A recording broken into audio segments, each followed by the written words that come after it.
اور میرے رسول پاک علیہ الصلاۃ والسلام نے فرمایا یاد رکھو 3 چیزوں سے ہمیشہ بچو، بخاری مسلم میں موجود ہے۔ ایک تو فرمایا کثرت کیلو کال سے بچو، زیادہ بحث نہ کرو، اور دوسرا حضور علیہ الصلاۃ والسلام نے فرمایا مال کو ضائع کرنے سے بچو، اور تیسرا فرمایا زیادہ سوال نہ کیا کرو، زیادہ سوال نہ کیا کرو۔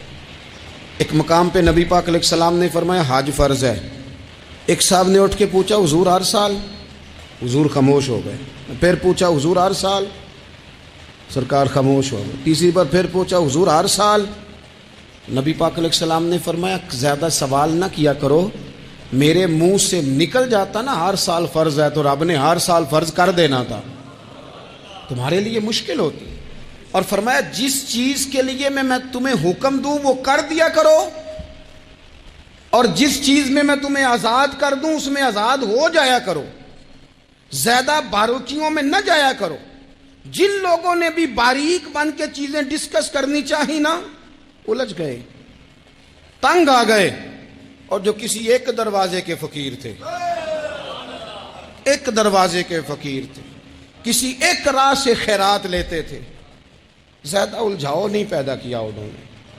میں کہہ چکا ہوں علم حاصل کرنے کے لیے سوال ضرور کریں، لیکن بحث کے لیے اور الجھاؤ پیدا کرنے کے لیے، نئی سے نئی راہ تلاش کرنے کے لیے یہ بات درست نہیں ہے۔ بلکہ بخاری مسلم میں ایک حدیث ہے جس کو پڑھ کے انسان بار بار سوچنے پہ مجبور ہو جاتا ہے کہ اس طرح بھی ہوتا ہے۔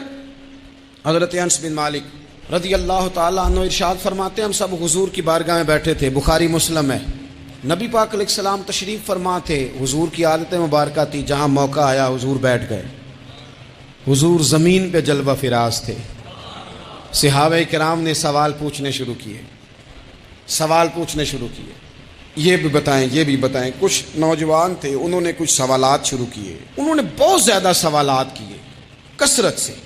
تو حضرت انس بن مالک رضی اللہ تعالیٰ عنہ فرماتے ہیں بہت سوالات، جب زیادہ سوال ہو گئے نا اللہ کے رسول صلی اللہ علیہ وسلم اٹھ کے نا ممبر پہ بیٹھ گئے، فرمایا پوچھو جو تمہارا جی چاہتا ہے میں بتاؤں گا، پوچھو، کرو سوال کرو۔ ایک شخص نے اٹھ کے عرض کی یا رسول اللہ میرا باپ کون ہے؟ فرمایا حذیفہ۔ 2 لوگ اور اٹھے یا رسول اللہ ہمیں لوگ تانے دیتے ہمارا باپ۔ فرمایا تمہارا باپ وہی ہے جس کی طرف تم منسوب ہو، اسی باپ کی جائز اولاد ہو۔ ایک بندہ اور اٹھا، اس کا لہجہ بھی کچھ اس طرح کا تھا، کہنے لگا حضور میں جنت میں جاؤں گا کہ جہنم میں؟ کئی دفعہ نا چیزیں راز میں رہیں تو وہ ٹھیک رہتی ہیں، لیکن جن کو راز کھولنے کا شوق ہو ان کے اپنے بھی کھل جایا کرتے ہیں، ان کے کھل جاتے ہیں، پھر وہ تکلیف میں آتے ہیں۔ یاد رکھیں حضور میں جنت میں جاؤں گا کہ جہنم میں؟ حضرت انس بن مالک کہتے ہیں کریم بولے، مور لگنے لگی، ہم کانپنے لگے۔ حضور نے فرمایا تو جہنم میں جائے گا، دوزخی ہے تو۔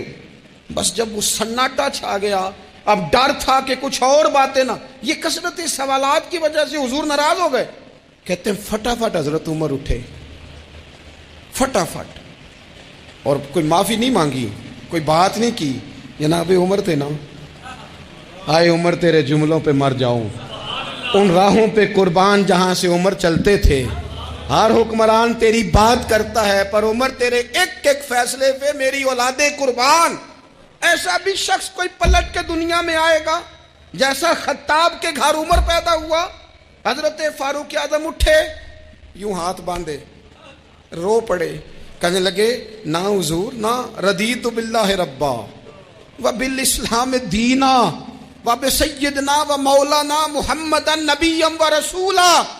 حضور ہم بڑے راضی ہیں کہ اللہ ہمارا رب ہے، سونیا بڑے راضی ہیں کہ دین ہمارا اسلام ہے۔ یا رسول اللہ ہم بڑے راضی ہیں کہ اللہ نے آپ کو ہمارا نبی بنا کے بھیجا ہے۔ حضور بڑے، یوں ہاتھ باندھے، نہ ساڈا بولیا چولیا معاف کری، غلطی ہو گئی حضور جوانوں سے، نہیں ایسا حضور، نہ اس سے زیادہ کوئی پردہ نہ کھول جائے کہ رضیت باللہ ربا وبالاسلام دینا وبسیدنا ومولانا محمدا نبیا ورسولا۔ وہ ضرورت کے لیے سوال ضرور پوچھا جائے، حضور پسند کرتے تھے، لیکن بحث میں الجھ جانا، ہر وقت دین کو تختہ مشق بنا لینا، ہر وقت میرا دل تڑپتا ہے کبھی کبھی سوچتا ہوں یہ میرے نبی پاک کا دین ہے، کیا یہ صرف دنیا میں بحث کے لیے آیا ہے؟ جس کو 4 لفظ آئے اس نے میرے حضور کے دین کو ذریعہ بحث بنا لیا۔ صبح بھی بحثیں، شام بھی بحثیں۔